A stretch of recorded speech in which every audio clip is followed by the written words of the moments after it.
Admirez les carillons argentés et les guirlandes de lumière. Savourez les chants de Noël. Participez au dîner somptueux. Pour des millions d'entre nous, ce retour de Noël génère des pensées agréables et de tendres souvenirs. Noël a une manière bien à lui d'apaiser les haines, de produire une halte dans les luttes de la vie. Même les guerres ont été parfois arrêtées temporairement en l'honneur de la naissance de Christ. Et dans quelques jours, Noël ne sera plus qu'un souvenir. Nous éteindrons les lampions, nous rangerons les disques de Noël et nous recommencerons nos querelles et nos disputes.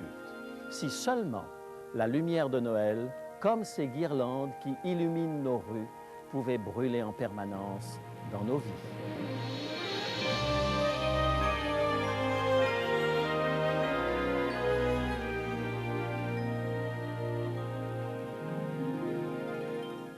Il est écrit, je suis José Élysée et je vous apporte la solution à vos besoins les plus profonds, le Christ vivant.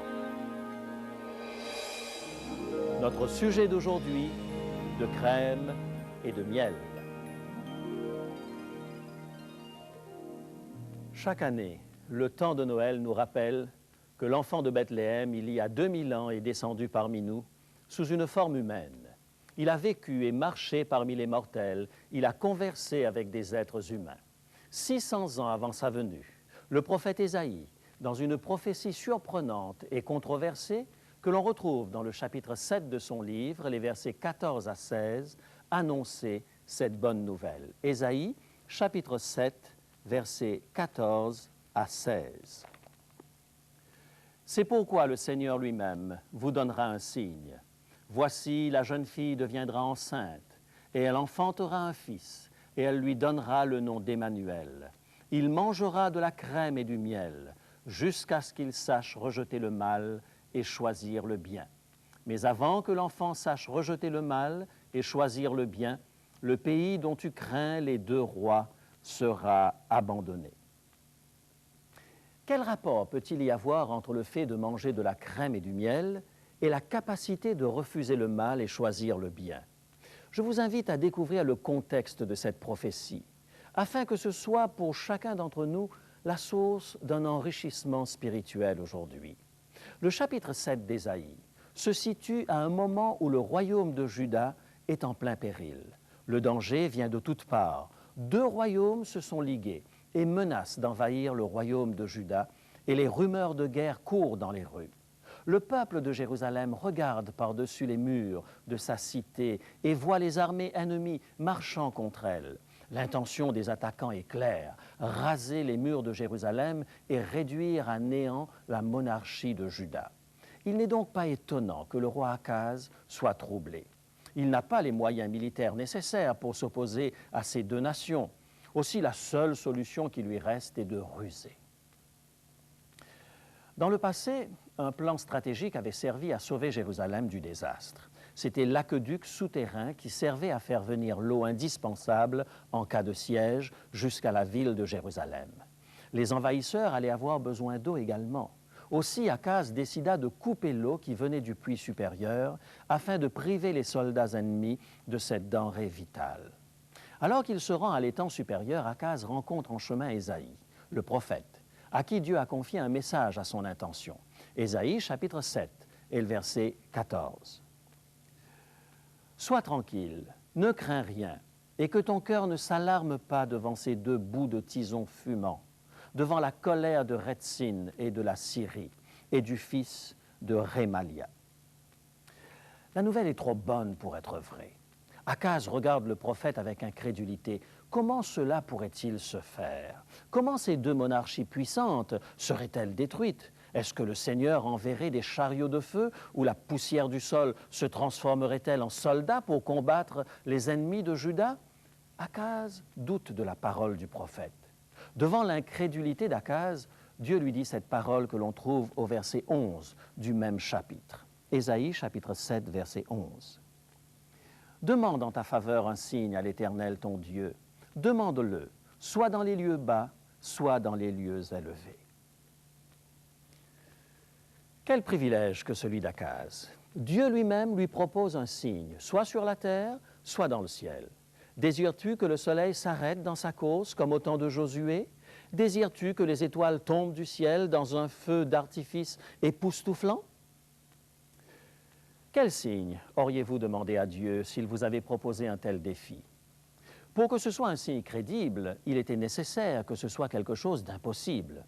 Par exemple, que les chutes du Niagara avancent à contre-courant, que la neige soit chaude au toucher, bref, une chose qui soit suffisamment incroyable pour constituer un signe incontestable. Akaz refuse de demander un signe. Il ne croit pas au miracle, tant sa situation lui paraît désespérée. Ésaïe, plein d'indignité, lui répond « Puisque tu refuses de demander un signe à Dieu, le Seigneur te donnera un signe malgré tout. Non pas un signe, mais le signe par excellence, le témoignage de la plus grande victoire de Dieu sur les puissances du mal. » Relisons ensemble les versets 14 à 16 du chapitre 7 d'Ésaïe. « C'est pourquoi le Seigneur lui-même vous donnera un signe. Voici, la jeune fille deviendra enceinte. Elle enfantera un fils et elle lui donnera le nom d'Emmanuel. Il mangera de la crème et du miel jusqu'à ce qu'il sache rejeter le mal et choisir le bien.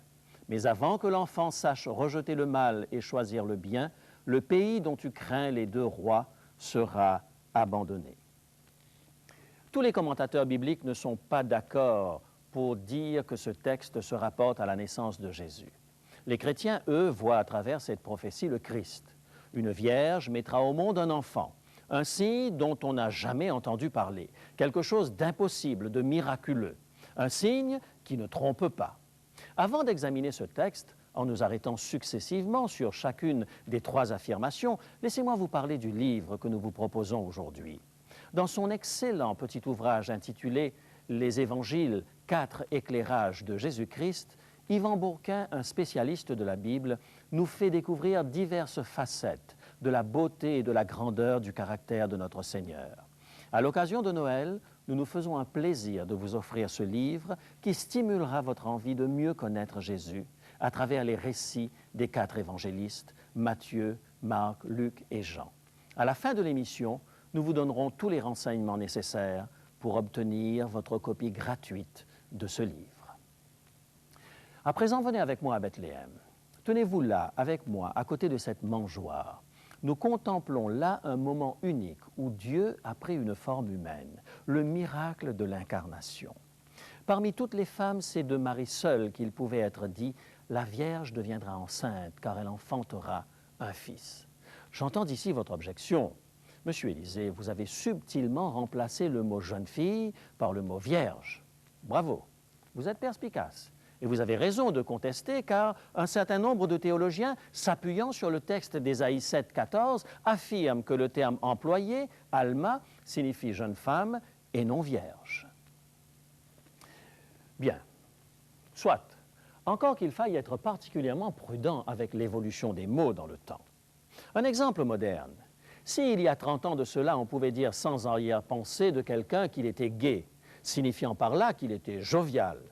30 ans après, le mot « gay » a complètement changé de sens et définit les mœurs d'un individu et pas du tout son humeur.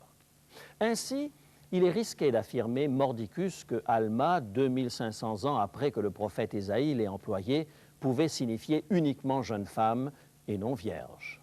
Mon affirmation n'est pas gratuite. J'en veux pour preuve la traduction de la Septante.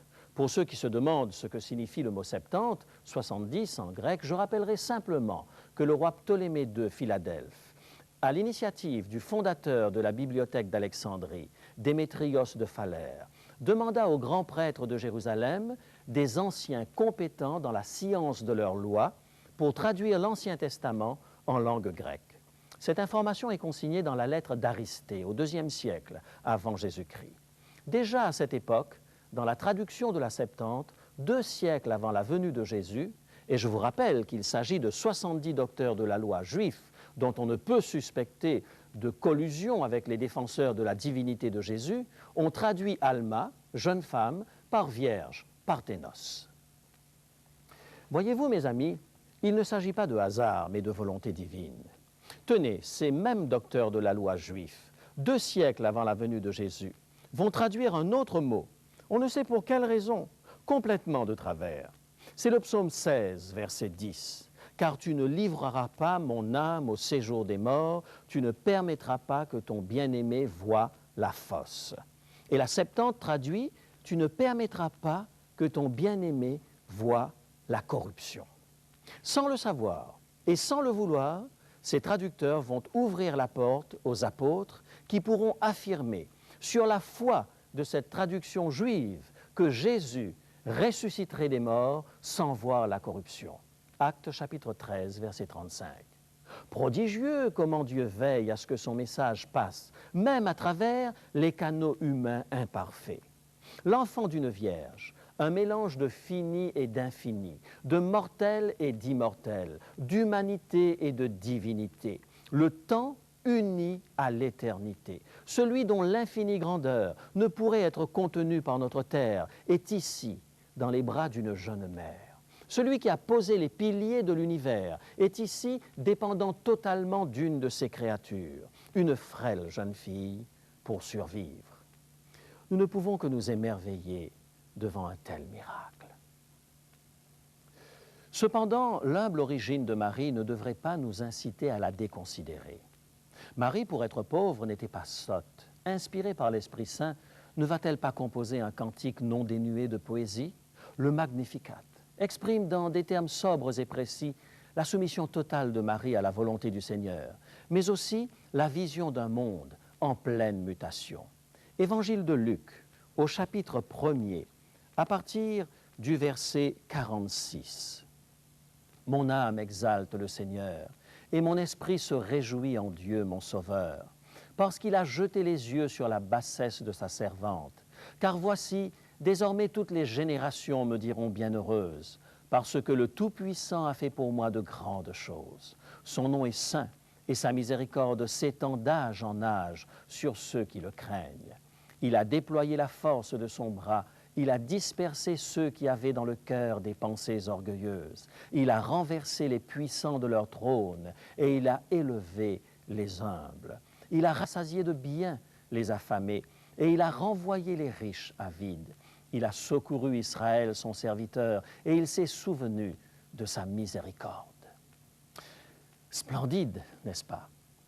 Le monde protestant, par réaction contre le monde catholique, a tendance à parler de Marie d'une manière qui frise parfois le mépris, à moins qu'on ne l'ignore tout simplement. Consultez les recueils de cantiques des églises issues du protestantisme. Vous y trouverez des poètes qui ont chanté les louanges de bien des héros de la foi, mais jamais, à ma connaissance, un cantique pour chanter la grâce de Dieu révélée à Marie. N'oublions pas que Dieu n'a pas choisi n'importe qui pour être la mère du Sauveur.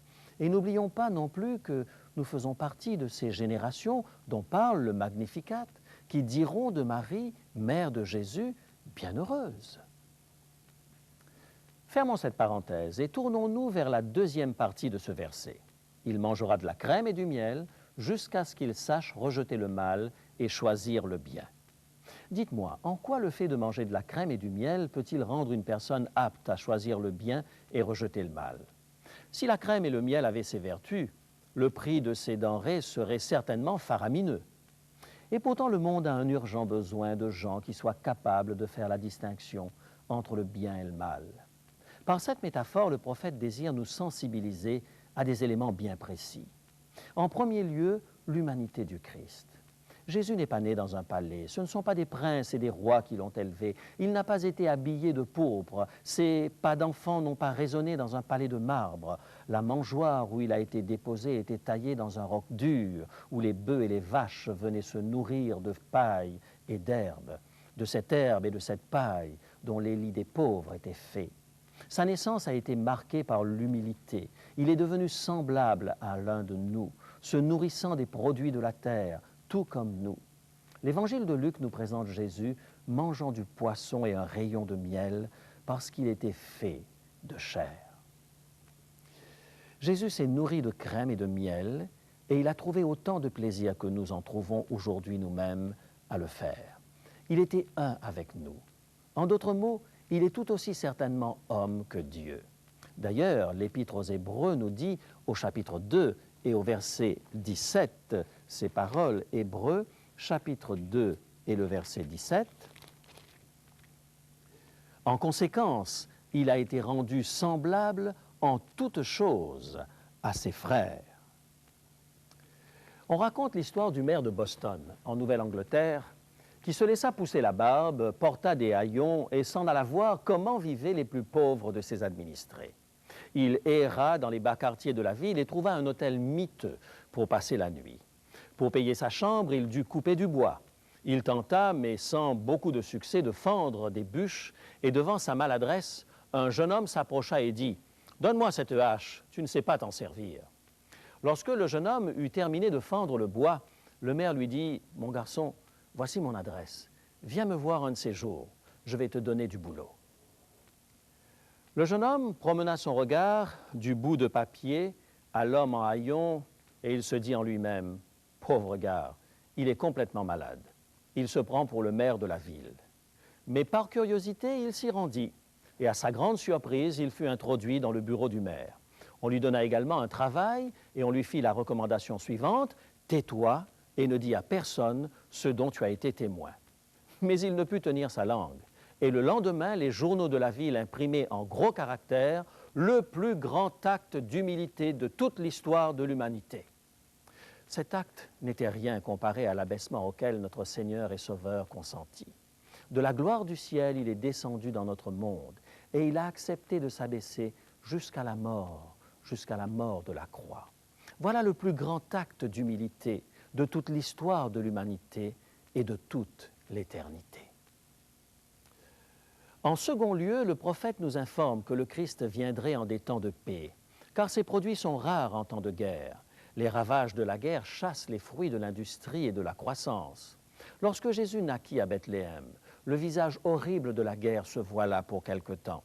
Les hommes avaient officiellement rangé leur épée, car César Auguste régnait en maître incontesté sur le monde. En parlant de crème et de miel, le prophète voulait aussi souligner le message qui coulait des lèvres de Jésus. Ces paroles étaient plus douces que le miel à nos oreilles. Comme une abeille, le chrétien peut ouvrir la Bible et butiner le nectar de la vie.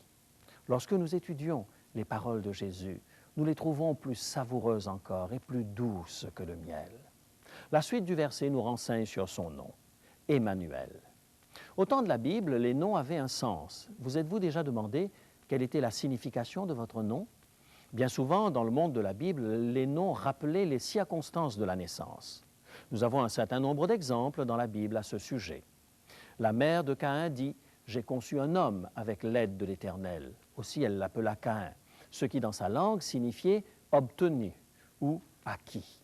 Chaque fois qu'elle l'appelait, elle rappelait la place que ce fils avait dans sa vie. « Acquis, il est temps de rentrer maintenant. Range tes jouets. » Son autre fils, Seth, fut appelé « désigné ». Lorsqu'il naquit, elle dit « Dieu l'a désigné pour remplacer mon fils Abel ». Vous voyez le tableau? « Désigné, mange ta soupe, je te prie ». Le nom de Noé signifiait « repos » ou « réconfort ». Le nom d'Ismaël signifiait « Dieu m'a entendu ». Le nom d'Isaac signifiait « rire » parce que Sarah avait ri à l'annonce de la promesse de sa venue. Il n'est pas étonnant que Dieu ait changé le nom de Jacob, car son nom signifiait « celui qui déçoit », le rusé. Avant que son nom ne fût changé, tous ceux qui le rencontraient disaient « Voilà le trompeur qui arrive. Tiens, le rusé s'en va. » Un peu lourd à porter, n'est-ce pas? Emmanuel avait une signification particulière. Dieu avec nous. Ce nom nous apprend à découvrir la divinité du Christ. Il n'était pas un ange parmi nous, mais Dieu avec nous. Quel nom merveilleux! Il sonne à nos oreilles comme des cloches célestes. C'est la voix même de Jéhovah. Quel dommage que des soi-disant chrétiens nient la divinité de Jésus. Le fait d'avoir une vue étriquée du caractère et du rôle du Christ dans le salut de l'humanité a bien souvent réduit l'expérience spirituelle et gêné la croissance en Christ. La Bible enseigne clairement la divinité pleine et entière de notre Seigneur. Jésus a affirmé sa divinité. Il a mis ses contemporains devant une alternative. Ou ils acceptaient de reconnaître la divinité du Christ, ou ils le lapidaient. Ils ont choisi la deuxième solution. L'Évangile de Jean au chapitre 1er, l'Épître aux Colossiens au chapitre 1er, l'Épître aux Hébreux au chapitre 1er déclarent sans équivoque que Christ est Dieu. Il est le grand « Je suis » de l'Ancien Testament. Et c'est pour cela qu'il déclare « Avant qu'Abraham fût, je suis ». Évangile de Jean, chapitre 8, verset 58. Dieu est venu à nous par l'incarnation. Lui qui est de toute éternité a pénétré le monde du temps et il a fait escale pendant 3 décennies sur une étroite bande de terre sur les rives de la Méditerranée. Emmanuel, Dieu avec nous. Vous ne serez jamais seul parce que Dieu est avec vous. Peu importe le lieu où vous vous trouvez, Jésus est là. Il est Dieu avec nous dans nos épreuves. Il est Dieu avec nous lorsque nous interrogeons les Écritures. Il est Dieu avec nous par le Consolateur, l'Esprit Saint. Ah, mes amis, quel nom! Lorsque vous murmurez le nom d'Emmanuel, le diable recule, confus et confondu. C'est le beau nom d'Emmanuel qui renouvelle mon énergie. Comment pourrais-je prêcher sans Emmanuel? Comment un missionnaire pourrait-il se rendre dans un pays hostile, un martyr accepter d'aller au bûcher s'il n'avait la certitude d'Emmanuel, Dieu avec nous? Ce nom est un baume à nos blessures, c'est l'Alléluia des cœurs du ciel, c'est le cri des rachetés, c'est l'oratorio éternel des myriades d'anges. Dieu avec nous.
Où que vous soyez en cette période de Noël, quelle que soit votre situation, ne l'oubliez jamais.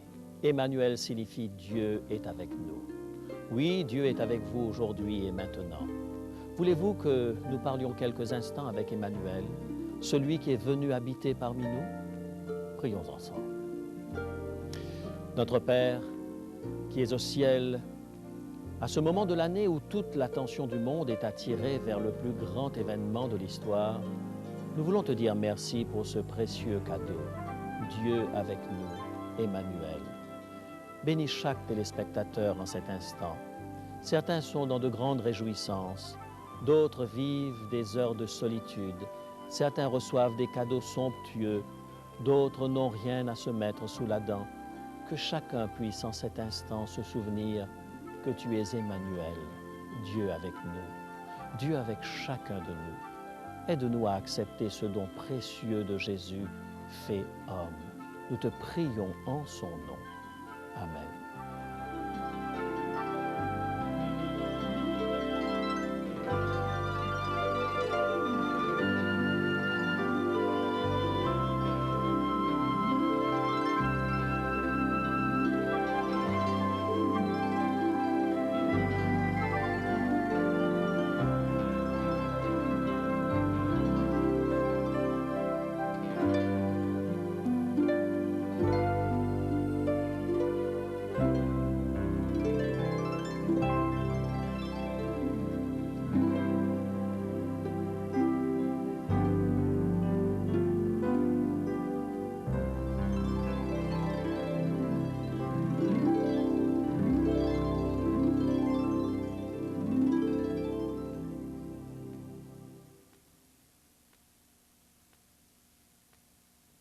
Bonjour et très joyeux Noël à tous. Puisque Noël est la période des cadeaux, nous ne pouvions pas faire autrement que de vous offrir le livre du jour.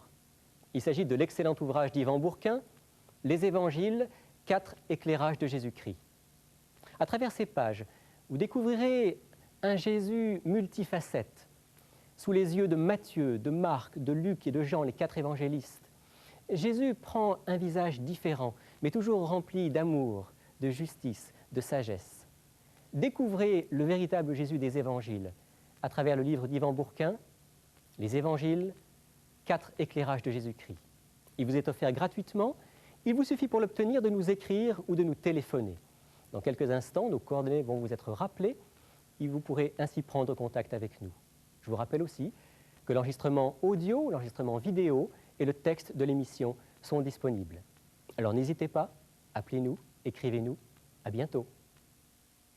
Pour demander l'offre du jour, composez maintenant le 514-729-3515 pour la région de Montréal ou utilisez notre ligne sans frais 1-866-729-3515 si vous êtes de l'extérieur de Montréal.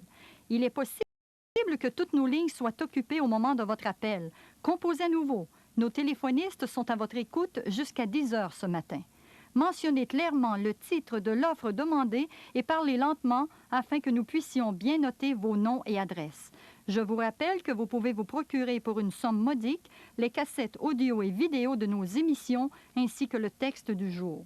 Si vous préférez, vous pouvez nous écrire à l'adresse qui apparaît sur votre écran.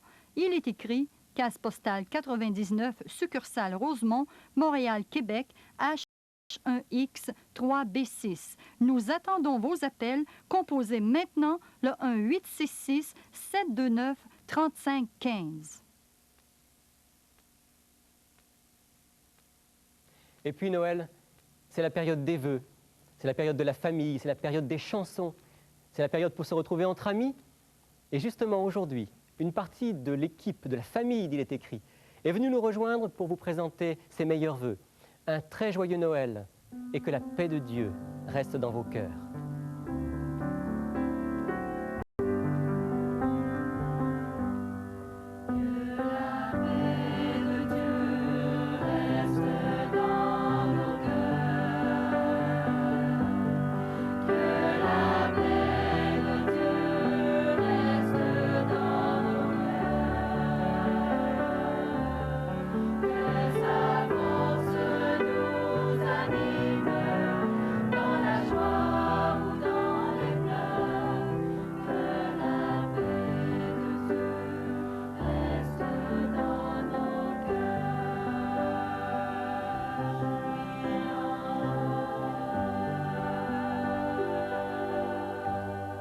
Mes amis, que la paix de Dieu soit dans le cœur de chacun d'entre nous et d'une manière particulière que la grâce de Dieu nous accompagne tout au long de la nouvelle année qui commence bientôt. Il est temps maintenant de nous quitter. Je vous donne rendez-vous à la semaine prochaine, mais d'ici là, souvenez-vous, il est écrit « L'homme ne vivra pas de pain seulement, mais de toute parole qui sort de la bouche de Dieu. »